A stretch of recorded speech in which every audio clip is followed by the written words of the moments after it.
এ হাসপাতাল থেকে ও হাসপাতাল ঘুরে চিকিৎসকের পরামর্শ সংগ্রহ করি শুধুমাত্র আপনাদের জন্য, আর তাতে আপনারা বাড়িতে বসে উপকৃত হন। আজ আপনাদের সামনে যে বিষয়বস্তু আমরা তুলে ধরব, সেই সমস্যায় অনেক মহিলাই ভোগেন, কিন্তু লজ্জায় তারা বলতে পারেন না বা লজ্জায় চিকিৎসকের কাছে যেতেও তারা দ্বিধাবোধ করেন। সেই সমস্যা ততক্ষণ নিয়ে নেয় একটা বড় রোগের আকার। এতক্ষণে নিশ্চয়ই বুঝে গিয়েছেন আমাদের আজকের আলোচনার বিষয়বস্তু একটা মেয়েরই সমস্যা। হ্যাঁ, ঠিকই ধরেছেন, আমাদের আজকের আলোচনার বিষয়বস্তু গর্ভাশয় টিউমার। গর্ভাশয়ের টিউমার বলতে আমরা প্রধানত ক্যান্সারবিহীন ফাইব্রয়েড বা জরায়ু ফাইব্রয়েড এবং বিরল ক্ষেত্রে ক্যান্সারযুক্ত টিউমার উভয়কেই বলতে পারি বা উভয়ই হতে পারে।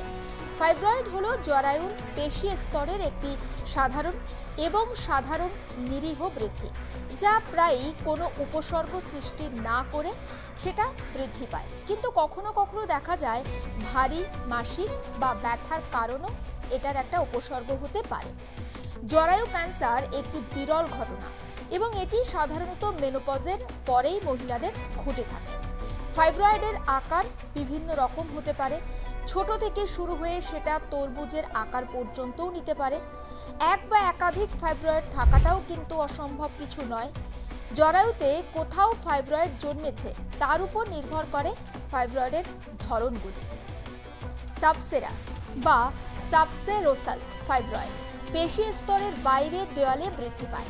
জরায়ুর পেশির প্রাচীরের মধ্যে ইন্ট্রামুরাল ফাইব্রয়েড বৃদ্ধি পায়। সাবমিউকোসাল ফাইব্রয়েড গর্ভাশয়ের ভিতরের দেয়ালে এটি বৃদ্ধি পায়।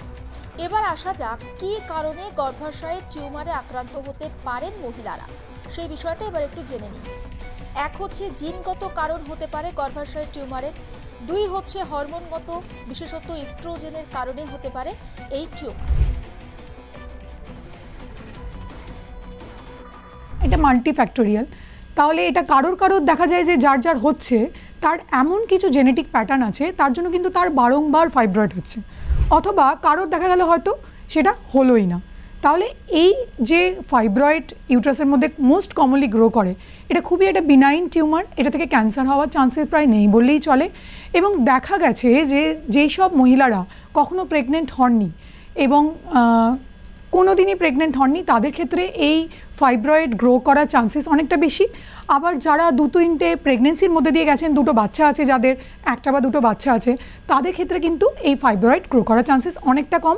এবং এটা একটা হরমোনাল একটা কজ আছে, যেমন ধরে নিন যাদের বডিতে খুব বেশি রকমের ইস্ট্রোজেন এবং প্রোজেস্টেরন থাকে, অনেকটা অ্যাকশন দেয় তারা এই হরমোন দুটি, ফিমেল হরমোন দুটি, তো তাদের ক্ষেত্রে কিন্তু এই ফাইব্রয়েডের গ্রোথ অনেকটা বেশি হয়।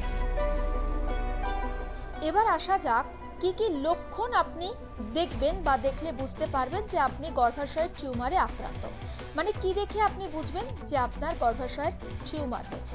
প্রথমেই বলি ফাইব্রয়েডের লক্ষণগুলো কি।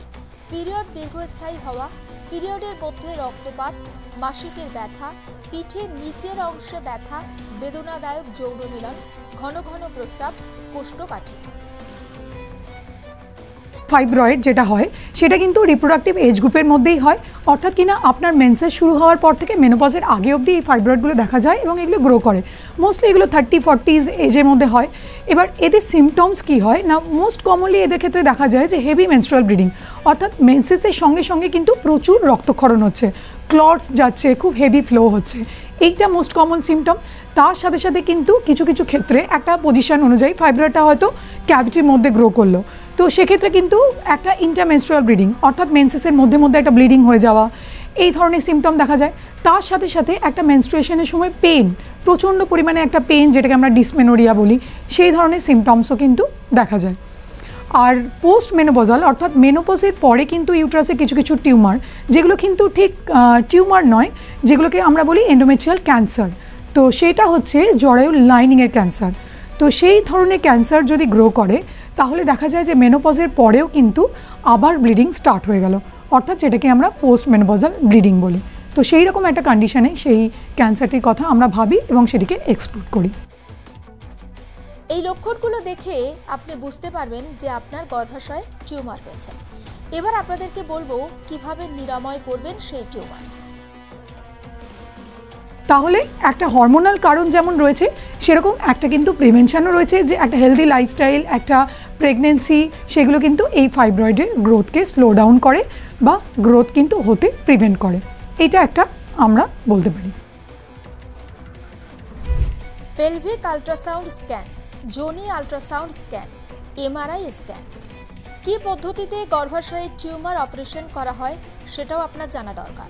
পদ্ধতি বা অস্ত্রোপচার। আল্ট্রাসাউন্ড চিকিৎসা আপনার ফাইব্রয়েডকে সংকুচিত করতে সাহায্য করে। আল্ট্রাসাউন্ড তরঙ্গ সেক্ষেত্রে ব্যবহার করা হয়।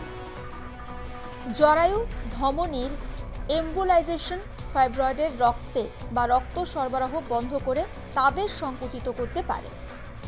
মায়োমেক্টমি, এটি হিস্টেরোস্কোপি বা ল্যাপারোস্কোপির সময় করা হয়ে থাকে। হিস্টেরেক্টমি, যাকে জরায়ু অপসারণ বলা হয়ে থাকে, সাধারণত শুধুমাত্র তাদের জন্য এটা করা হয় যারা আর সন্তান নিতে চান না।